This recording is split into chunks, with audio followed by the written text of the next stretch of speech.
Magandang araw mga kaibigan.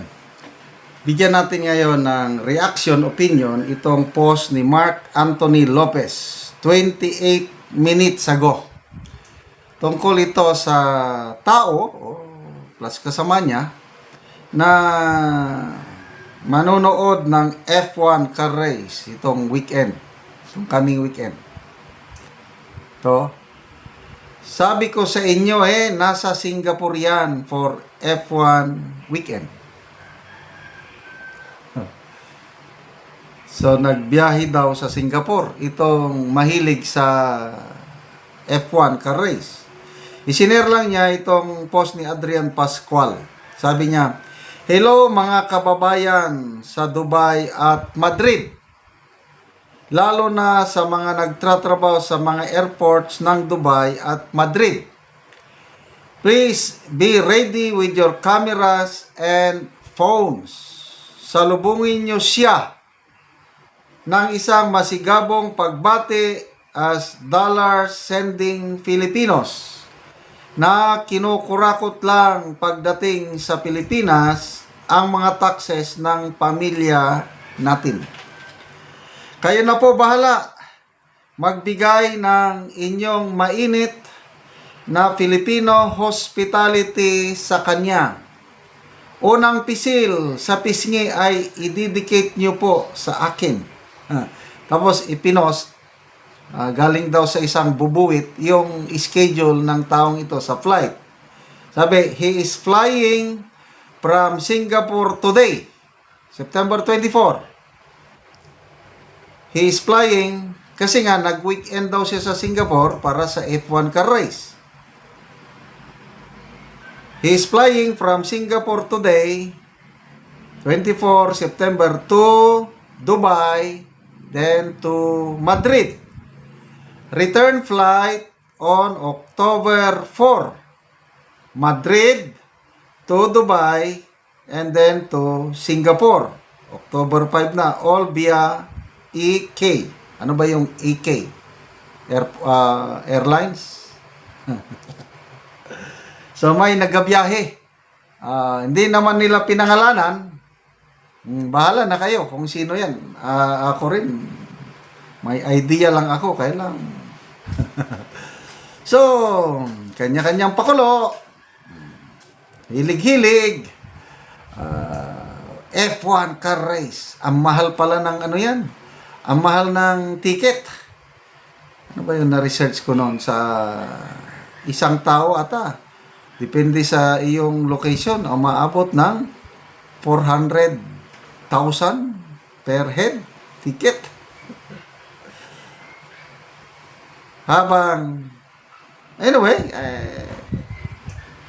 kanya-kanyang swerte sa buhay. May mga nepo babies na kumakain ng isang dinner, 759,000 pesos.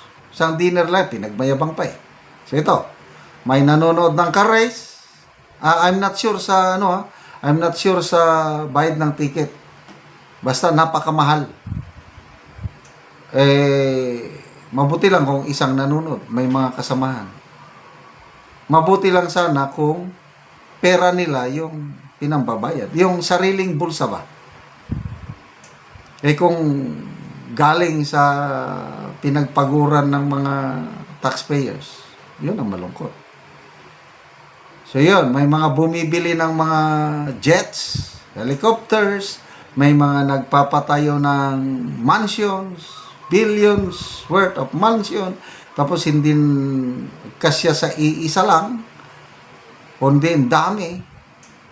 Ano talaga yung, alam niyo itong greediness. Nabasa ko sa Bible kanina, Colossians chapter 3. Beware of greediness, which is idolatry, sabi ng Bible. So, yung material possessions, pwedeng kwarta, pwedeng ari-arian, kasi gusto mo lahat eh. Pwede rin yung pleasure. Ayun, idol yun. Yun ang sinusunod ng tao. Instead niya sundin niya ang Diyos, sinusunod niya yung kagustuhan niya na magliwaliw, magkain, mag-angkin ng mga Mercedes-Benz, ano pa dyan, Lamborghini, ayun, mamasyal pa siya, around the world, tour around the world. Samantalang may mga kababayan natin na naghihikaos. Sa survey ng SWS, mula noong 2022 to now, padami ng padami ang bilang ng pobreng Pilipino at bilang ng mga nagugutom na Pilipino. So, ang Philippine society natin is may extreme super yaman na kaya nilang magliwalid millions, kaya nilang mag-order ng king crab. Magkano ang king crab? According to Doc Loren Badoy, yung Alaskan king crab pala, Alaskan king crab, ang isang kilo is 18,000 pesos. Ayan, mga masiswerte. Meron ding mga tao na halos walang makain. Ako, kitang-kita ko. Every time na magpunta ako sa bundok, sa Talaan Big Tribe, sa Bukidnon, kung minsan gabi, may umiiyak na bata. Kinabukasan, tanungin na, bakit umiiyak yung anak mo kagabi? Walang makain, ma'am, walang makain. Umiiyak dahil sa gutom. Grabe, yung puso, talagang parang tinutusok na. Ganon kahirap. Then, magtrabaho ang mga talandig. Yung pinupunta natin, yung tinutulungan. 200 pesos per day. Ganon lang. Maligaya na sila. Kung araw-araw nakakapagtrabaho at may 200 pesos, maligaya na at least. Nakakabili na ng ilang kilong bigas at hindi sila magutom. Ang problema, paminsan-minsan lang na may magpatrabaho sa kanila, yung magpalampas, magpatanim, o kung anong, paminsan-minsan lang. So, ganun po ang buhay ng Pilipino. Yun, nakita ko kanina, may paparating na bagyo. I think, Biyernes, mag-landfall. Bagyo na naman. Tatamaan, sentro ng Metro Manila ata, Central Luzon. So, amtang may binabaha, meron ding mga kapwa nating Pilipino nagpapakahayahay, nanonood ng F1 car race. So, that's life. Mga kaibigan, salamat sa inyong pagsubaybay sa ating channel. Nakakatulong kayo ng malaki sa tribong Talandig ng Bukidnon dahil ang income natin sa channel na ito is pantulong sa tribo. Namimigay tayo ng mga libreng yero at pako para itong tribong ito makapagpatayo naman lang ng mas maayos na tahanan kasi butas-butas na ang yero nila o tumutulo ang tubig ulan. Panoorin niyo ang video na ito.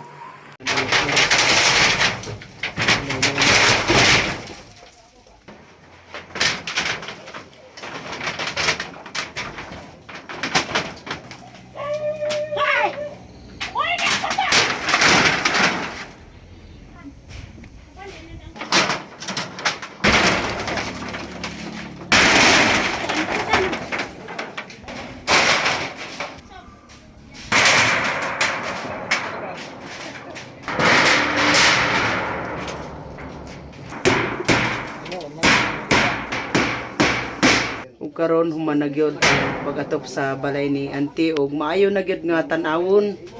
So dili na sama ganina nga mga buslot na ang yangiro. So karon maayo na.